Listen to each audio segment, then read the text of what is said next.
नगर के एक राजा थे, उनकी बेटी का नाम था वैराग्यवती।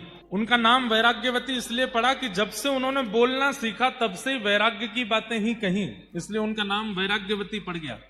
वैराग्यवती नाम की एक राजकुमारी थी, राजकन्या थी, लेकिन पता नहीं कैसे कौन से जन्म का उनका पुण्य था कि जन्म से जब से बोलना प्रारंभ किया वैराग्य की ही बातें मुख से निकलती थी। एक समय आने पर तो राजा ने छोटी सी कुटिया बना करके महल के बाहर उनका निवास बना दिया। बोले तुम यहीं रहो, और पूरे दिन क्या करती? केवल ठाकुर जी का स्मरण, ठाकुर जी का स्मरण करती, और कोई उसके पास चर्चा नहीं होती।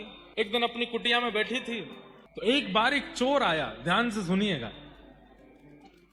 और उस चोर को पता चला कि राजा के यहां पहुंचना तो बहुत मुश्किल है, महल में रहते हैं, बहुत लोग पहरेदारी में रहते हैं, पर ये राजा की पुत्री है वैराग्यवती, ये बाहर रहती है, और हमने सुना है इसके पास भी इतना धन तो है इसकी कुटिया में कि अगर चोरी कर लिया जाए तो हमारा कम से कम 1-1.5 साल का तो पोषण हो ही जाएगा। तो वो चोर जैसे ही वैराग्यवती की कुटिया में प्रवेश करने लगा तो वैराग्यवती उस समय ठाकुर जी की पूजा करके कुछ प्रार्थना कर रही थी, तो उसने सुना ये बोल क्या रही है। तो वैराग्यवती बोल रही थी, ठाकुर जी मुझे संसार से वैराग्य हो गया, माता पिता परिवार सबने मुझे दूर कर दिया, आपकी बड़ी कृपा, आपकी कृपा से सब मुझसे दूर हो गए, बस अब मुझे एक की चाह है, आप मत मिलिए मुझे, पर मेरे जीवन में एक सदगुरु भेज दीजिए, जिन गुरु की कृपा से मैं आपको प्राप्त कर सकूं, ऐसे गुरु मेरे जीवन में भेज दीजिए, गुरु कृपा मुझ पर करवा दीजिए। और चोर ने सुन लिया।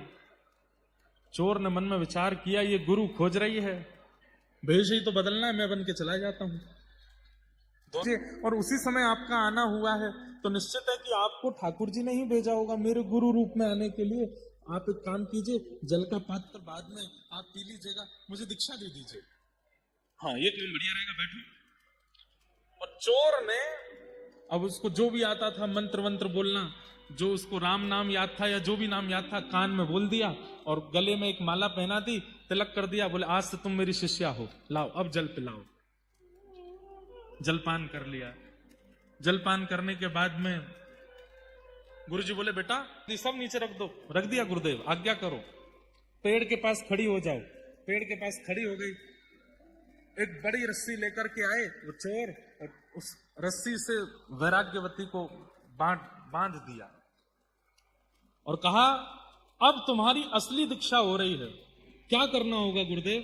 बोले जब तक मैं लौट करके ना आऊं तब तक तुमको यहीं बंधे रहना पड़ेगा, और तुम अगर यहीं बंधी रहे तो तुम्हारी दीक्षा पूर्ण होगी, फिर तुम जो चाहोगी, जिस ठाकुर का दर्शन, जिस भाव का दर्शन, जिस लोक की प्राप्ति, वो सब तुमको मैं गुरु कृपा से तुमको प्रदान करूंगा, बस याद रहे जब तक मैं आऊं ना यहीं बंधी रहना। वैराग्यवती बोली गुरुदेव आप चिंता मत करो, मेरी निष्ठा है आपके चरणों में। बंध गई वहीं पर। चोर गुरु जो बनी थे सारा धन धान्य लेकर के, सोना चांदी आदि सब चुरा करके वहां से, और निकलते बने, अपने पोशाक वोशाक सब उतार के फेंक दी, खूब नाचने लगे। बोले अब तो आनंद आ गया, 1-2 साल की भरपाई हो गई, इतना सोना चांदी मिल गया, गुरु बनकर के किसी को ठग लिया, अब आनंद आएगा। और वैराग्यवती तो वहीं खड़ी है और बार बार उस चोर के चरणों का ही स्मरण कर रही है। कैसे युगल चरण है मेरे गुरुदेव के, कैसे सुंदर स्वरूप है मेरे गुरुदेव के, मेरे गुरुदेव कितने कृपालु हैं। यहां राज्य में हल्ला हो गया।